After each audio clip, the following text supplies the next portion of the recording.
তোরা সবাই কেমন আছেন? আশা করি ভালো আছেন। আমিও ভালো আছি। আমি আপনাদের মাঝে আজ দেখাবো যে অ্যাডোবি ফটোশপের মাধ্যমে কিভাবে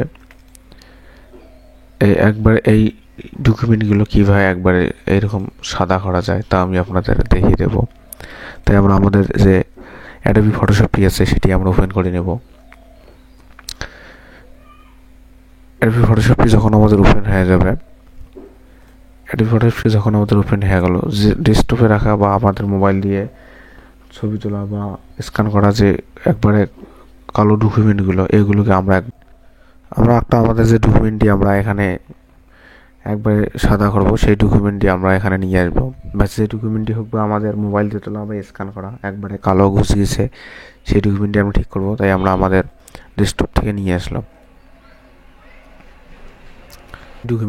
এই ডকুমেন্টটি একবারে সাদা করব, যা আমরা কন্ট্রোল সাব দিয়ে একটা আমরা পেজ এখানে নিয়ে নেব। যে হুবহু এই ডকুমেন্টটাকে আমরা এরকম করে নেব একবারে সাদা। তার আগে আমরা আমাদের যে ডকুমেন্টটি আমরা আমাদের মোবাইল দিয়ে বা স্ক্যান করা যে ডকুমেন্টটি নিয়েছিলাম সেই ডকুমেন্টটি আমরা নিয়ে নেব। নেওয়ার পর এখানে আমরা কীভাবে এই ডকুমেন্টটি আমরা এখানে এবার একবারে সাদা করব, তার আগে আমাদের যে কন্ট্রোল এল বাটনটি আছে, কন্ট্রোল এল আমি বারবার বলছি, কন্ট্রোল এল বাটনটি আছে, কন্ট্রোল এল বাটনটি আপনারা চাপ দেবেন। চাপ দেওয়ার পর দেখেন যে এরকম একটা পেজ এখানে চলে আসবে।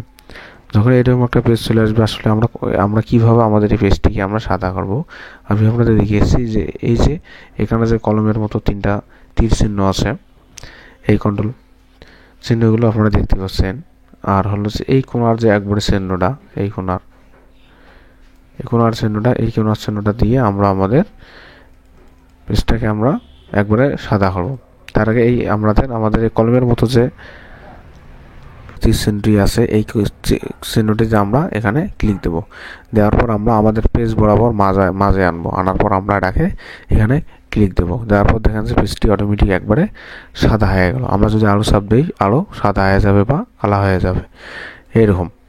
আমরা চাইলে আমাদের এই লেখাটিকে আমরা একবারে পরিষ্কার করে নিতে পারবো।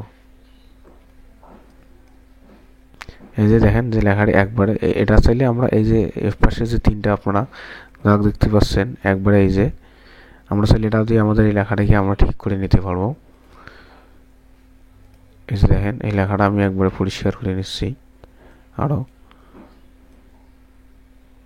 একবারে সাদা। আমরা চাইলে আমাদের এখান থেকে লেখাটাকে আমরা একটু ডিপ করে নিতে পারবো। আর এইভাবে আমরা আমাদের যে মোবাইল দিয়ে তোলা কালো পেজগুলো বা আগের কোনো অন্য পুরাতন পেজগুলোকে আমরা এভাবে ঠিক করে নিতে পারবো। সেটা হলো অ্যাডোবি ফটোশপের মাধ্যমে।